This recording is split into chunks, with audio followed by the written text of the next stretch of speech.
બનાસકાંઠાના પાલનપુરમાં અનુસૂચિત જનજાતિના વિદ્યાર્થીઓને મેટ્રિક શિષ્યવૃત્તિ યોજનાને લઈને એનએસયુઆઈ અને કોંગ્રેસના નેતાઓ સહિત દાતાના ધારાસભ્ય એ આજે પાલનપુર કલેક્ટર કચેરી ખાતે હલ્લાબોલ કર્યો હતો। શિષ્યવૃત્તિ ચાલુ કરવાની માંગ સાથે કલેક્ટર કચેરીએ તાળા મારવાનો કાર્યક્રમ યોજાયો હતો, જેમાં પરંતુ પોલીસ અને એનએસયુઆઈના કાર્યકરો વચ્ચે ઝપાઝપી બાદ 50 જેટલા કાર્યકરોની પોલીસે અટકાયત કરી છે। રાજ્યના આદિજાતિ વિદ્યાર્થીઓને સરકાર દ્વારા પોસ્ટ મેટ્રિક શિષ્યવૃત્તિ અપાતી હતી, જો કે છેલ્લા કેટલાય સમયથી આ શિષ્યવૃત્તિ સરકાર દ્વારા બંધ કરી દેવાતા આદિજાતિ વિદ્યાર્થીઓ મુશ્કેલીનો સામનો કરવા મજબૂર થયા છે। જો આ શિષ્યવૃત્તિ ફરી શરૂ કરવા આદિજાતિના વિદ્યાર્થીઓ દ્વારા તંત્રને અનેકવાર રજૂઆતો કરવામાં આવી, પરંતુ તે બાદ કોઈ ઉકેલ ન આવતા આજે એનએસયુઆઈના અને જિલ્લા કોંગ્રેસ દ્વારા પાલનપુર કલેક્ટર કચેરીને તાળા મારવાનો કાર્યક્રમ યોજાયો હતો।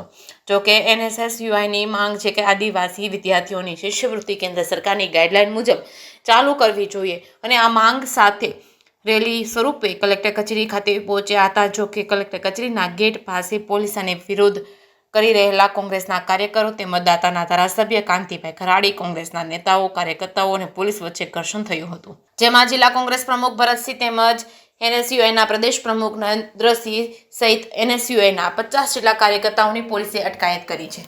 જે કે શ્રી ગુજરાતી સાથે ભરત ઠક્કર ડીસા। સરકાર દ્વારા વારંવાર વિદ્યાર્થીઓ પર પ્રહાર કરવામાં આવી રહ્યા છે। સરકારનો એકમાત્ર પ્રયાસ એવો છે કે કઈ રીતે વિદ્યાર્થીઓને શિક્ષણથી વંચિત રાખી શકાય, જેથી જે એમની ડફળ બનાવવાની જે નીતિ કહેવાય એ ચાલી શકે।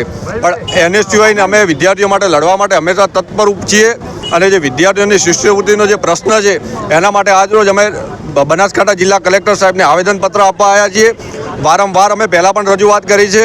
છેવટે આજે અમે કંટાળીને વિદ્યાર્થીઓના હિત માટે કલેક્ટર કચેરી ખાતે કલેક્ટર સાહેબને રજૂઆત કરીને જો અમને યોગ્ય પ્રતિસાદ ના મળે તો તાળાબંધી કરવાનું આયોજન કરેલ છે અને અમે વિદ્યાર્થીઓના હિત માટે જે વિદ્યાર્થીઓની શિષ્યવૃત્તિ ચાલુ નહીં થાય ત્યાં સુધી અમારી મુહિમ ચાલુ રહેશે અને અમે વિદ્યાર્થીઓ માટે લડતા રહીશું। ખાસ કરીને ગુજરાતમાં છેલ્લા ઘણા સમયથી ભારતીય જનતા પાર્ટીની સરકાર છે, ત્યારે આ ભારતીય જનતા પાર્ટીની સરકારમાં જો કોઈને વધારે અન્યાય થયો હોય તો એ એસસી એસટી ઓબીસીના વિદ્યાર્થીઓ છે।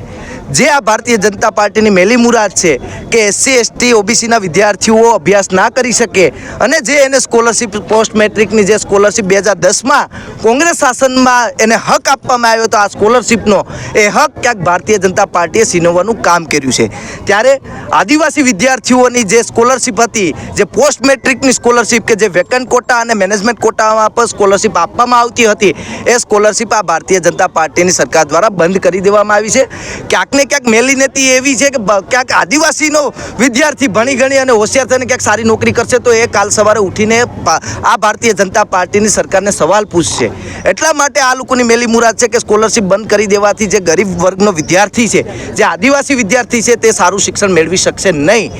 ભાજપે સરકારી શિક્ષણની તો ઘોર ખોદવામાં કંઈ બાકી નથી રાખ્યું। જ્યારે પ્રાઇવેટમાં એને સ્કોલરશિપ ઉપર બેઝ ઉપર જ્યારે ભણી શકતા હતા એ પણ બંધ કરાવી અને ક્યાંક ને ક્યાંક આદિવાસી વિદ્યાર્થીઓનો હક છીનવવાનો ભારતીય જનતા પાર્ટીની સરકાર પ્રયત્ન કરી રહી છે। એના વિરોધમાં સમગ્ર ગુજરાતમાં એનએસયુઆઈ અને કોંગ્રેસ પાર્ટી લડી રહી છે કે જે મેનેજમેન્ટ કોટા અને જે વેકન્ટ કોટામાં જે સ્કોલરશિપ બંધ કરી છે એ બંધ કરવામાં ના આવે અને રાબેતા મુજબ એ સ્કોલરશિપ ચાલુ રાખવામાં આવે, જેથી કરીને આદિવાસી વિદ્યાર્થી સારું ભણી અને શિક્ષણ મેળવી અને ક્યાંક સારી જગ્યાએ નોકરી મેળવી શકે।